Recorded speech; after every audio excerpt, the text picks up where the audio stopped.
जा गए सर्वोदय मंदिर।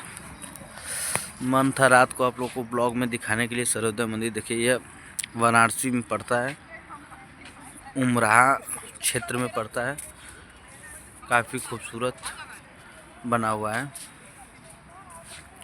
और ये आपको हमारे रात को ब्लॉग में देखने को मिलेगा।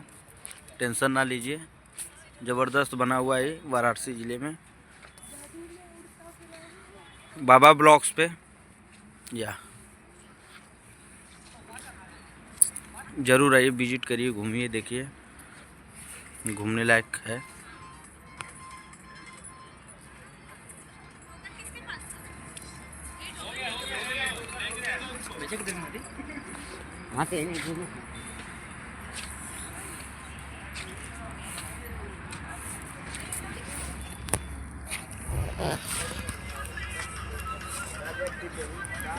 नहीं खींचत ना लिए ना।